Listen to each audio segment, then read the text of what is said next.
યાદ આવી ગયું ખબર છે? સવારના ઉઠતા ભેગું યાદ આવી ગયું. સાયકલ વાળાની જે ચટણી હોય ને, સાઉથની ઈડલી સાથે ચટણી જે સાયકલ વાળો લાવે અને આપણે માગતા રહીએ કે વધારે દે ભાઈ, વધારે દે, 2 ઈડલી ઉપર વધારે ચટણી નાખ. ચાલો ને બનાવી નાખીએ ઘરે એકદમ સહેલી રીતના, ફટાફટ. ચાલો મારી સાથે મારા રસોડામાં. ભાઈ જ્યારે આપણે ઈડલીની ચટણી બનાવીએ તો આપણને શું જોઈએ? એની સાથે ખાવા માટે ગરમા ગરમ ઈડલી. તો ઈડલી માટેનું મેં લઈ લીધું છે સ્ટીમર. આ સ્ટીમર તમને મુંબઈમાં બહુ જ સરસ રીતના મળી જાય, જેની અંદર ઢોકળા, મુઠિયા ઘણું બધું થતું હોય છે. બળી જાય નહીં એની માટે નાખી દેશું લીંબુનું રસ કા લીંબુ, જેથી કરીને આપણું સ્ટીમર એવું ને એવું રહે. થોડું તો ભાઈ બળે, ગરમ તાપની અંદર તો જશે ને. ઈડલીની ખીરુનું ટિપ્સ એ પ્રમાણે હોય છે કે ખીરું ઘણા તૈયાર પણ લઈ આવતા હોય છે, પણ હું આવી રીતના મેજરમેન્ટ પ્રમાણે ઈડલીનું ખીરું તૈયાર કરીને ફ્રીઝરમાં રાખેલું હોય. ગમે ત્યારે તમારે સાઉથની ડીશ બનાવી હોય તો કામ આવી જાય.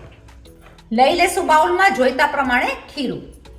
તમે ખીરુની અંદર ઈડલીને સોફ્ટ કરવા માટે સોડા બાય કાર પણ નાખી શકો, જે ખાવાનો સોડા, નહીતર ઈનો પણ નાખી શકો. હું લઈશ 1/2 ટીસ્પૂન જેટલું સોડા બાય કાર. માપ પ્રમાણે લઈ લેશું મીઠું. ઈડલીનો કલર અને સોફ્ટનેસ કરવા માટે થોડું એવું લઈ લેશું તેલ. આપણે બનાવવાના છીએ મેન તો ચટણી, પણ તમને જોડે જોડે ઈડલી પણ બતાડી જ દઉં. આપણે આને હલાવીને એક સરખું કરી નાખશું, ફીણીને સોફ્ટ અને સ્મૂથ. ચપટી કેવું નાખી દેશું હોમમેડ ઈનો, જે ઈનોની રેસીપી બહુ જ વાયરલ થઈ છે, જોવા જેવી. હું નાખી દઈશ ચપટી એવું ઈનો. કરી નાખશું મિક્સ. ઈનો એકદમ સરસ હોવાથી સ્મૂથ પણ થઈ જશે અને કલર પણ બદલી જશે. લઈ લેશું આને ઈડલીના સ્ટેન્ડમાં. જોઈ શકો છો કે સરસ રીતના ઈડલી ગોઠવાઈ ગઈ છે. મૂકી દેશું એને ઈડલીના સ્ટેન્ડમાં 5 થી 6 મિનિટ માટે. તમે જુઓ છો બરાબર, આપણે જે આ તૈયારી કરીએ છીએ ને એ કરીએ છીએ ઈડલીની સ્પેશિયલ ચટણી. તમને જો બાળપણની યાદ ખબર હોય તો ખબર છે કે સાયકલ વાળો જે ઈડલી લઈને આવે અને એની જે ચટણી ખાવાની મજા આવે એ તો ઓર જ મજા હોય છે. તો એ વાત સાથે આપણે એ બનાવી નાખીએ ચટણી. ઈડલી તો બનાવવાનું બાનું છે, ખાવી છે શું? મેન તો ચટણી. ચટણીની અંદર નાખશું ધમધમતો ફુદીનો, આદુ, લીમડો, મરચા આવી રીતના નહીં નાખીએ, આને કાઢી નાખશું અને નાખશું આપણે મરચા ગ્રાઇન્ડિંગમાં. તો આપણે ફુદીનો પણ સાફ કરીને બધું કરીને લઈ લેશું. ચટણીની અંદર કેવી રીતના લઈએ છે જોતા જાવ આગળ. તમારી પાસે કદાચ આ પ્રમાણેના સિંગદાણા ન હોય કે આ પ્રમાણેના દાળિયા ન હોય તો કશો વાંધો નહીં, તમે લઈ શકો છો ચણાની દાળ. ચણાની દાળ હોય એને તમે 2 કલાક 3 કલાક પહેલા પલાળી દો. જોઈતા પ્રમાણમાં જે રીતના ચટણી કરવી હોય તો પલાળેલી ચણાની દાળ તમે લઈ શકો સરસ રીતના. ચલો ભાઈ, આ બધી વસ્તુ માટે મારે રોસ્ટ કરવા છે શું? તો સિંગદાણા જે થોડા એવા રોસ્ટ થયેલા છે, પણ જોડે કરી નાખીશ રોસ્ટ દાળિયા પણ. દાળિયા સાથે બીજી વસ્તુ નાખતા જઈએ, તમે જોતા જાઓ. ગરમ પેનમાં હું લઈ લઈશ 1/2 કપ સિંગદાણા, ફોતરા વગરના. મેં ફોતરાને ઉડાડીને લઈ લીધેલા છે. દાળિયા લઈ લઈશ 1/4 કપ. મીડિયમ ધીમા તાપ ઉપર આપણે કરવાનું છે રોસ્ટ. થોડો એવો લઈ લઈશ ફુદીનો રોસ્ટ કરવામાં, જેથી કરીને એનો ફ્લેવર પણ સરસ આવે. આદુનો કટકો લઈ લઈશ રોસ્ટ કરવામાં. મરચા તમારા ઘરમાં જેવા તીખા ખવાય એવા, પણ તીખી ચટણી હોય તો સરસ લાગે ખાવા માટે. હું લઈ લઈશ મરચા. બધી વસ્તુને 2 સેકન્ડ માટે કરી નાખશું રોસ્ટ, જેથી કરીને એનો ફ્લેવર આવશે એકદમ સરસ. આ રોસ્ટ થયેલી વસ્તુ હું થવા દઈશ ઠંડુ, પછી નાખશું એને મિક્સી ગ્રાઇન્ડમાં. આપણે ગ્રાઇન્ડિંગ જારમાં નહીં બતાડે, પણ બતાડશું બાઉલમાં આખો બધો મસાલો. આની સાથે હું લઈ લઈશ થોડા એવા ધાણા. નાખી દઈશું માપ અનુસાર મીઠું. ભાઈ બધું તો નખાઈ ગયું છે. મેઇન વસ્તુ શું છે? મેઇન વસ્તુ છે કોકોનટ. હવે કોકોનટ મારા પાસે છે ડેઝિકેટેડ.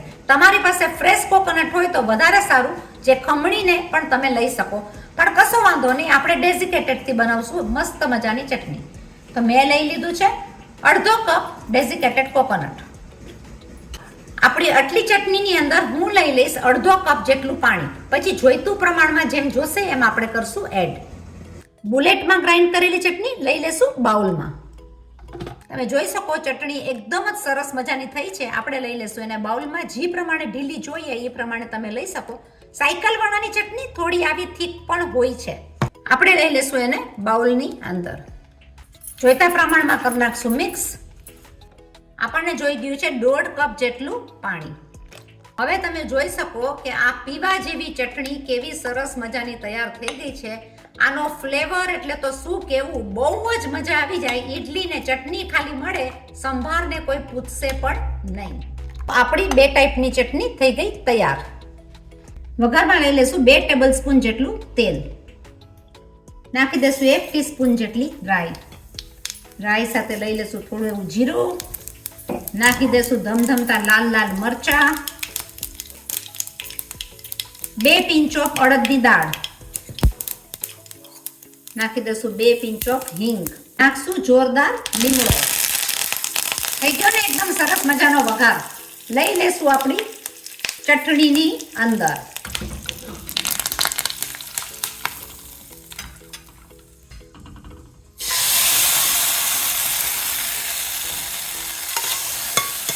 તમે જોઈ શકો સ્વાદિષ્ટ સાયકલ વાળાની ચટણી તૈયાર થઈ ગઈ. ત્યારે બનાવીએ ત્યારે ચટણી બનાવીએ કે ઈડલી બનાવીએ, શું હોય, સાઉથનું સ્ટીમર તો હોય જ ભાઈ. તો ઈડલીની સ્ટીમરમાં નાખો નજર ગરમા ગરમ ઈડલી ઉપર.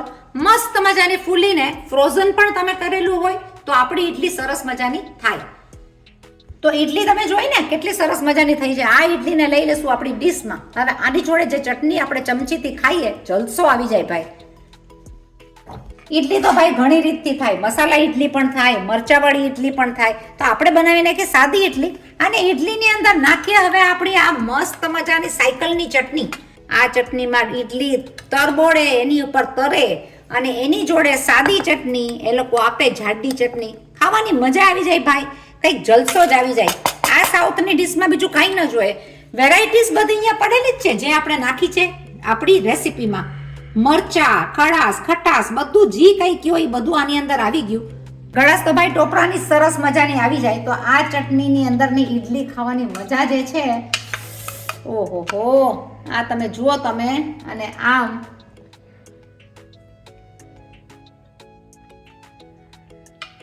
મને તો સ્પેશિયલી ચટણીની મજા આવે. આ જે પીવાની હોય ને,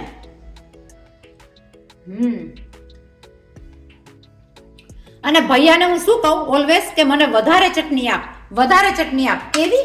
આવી કે આ પીવાની વધારે મજા આવે. એકદમ જ સરસ ચટણી થાય છે. તો આ ચટણી તમે બનાવજો જરૂર. એક નજર નાખો આપણી ઈડલી અને ચટણી ઉપર. બનાવજો, સાવ સહેલી રીતથી બને છે. ઈડલી ચટણી ખાધી હોય તો એ મજા આવી જાય.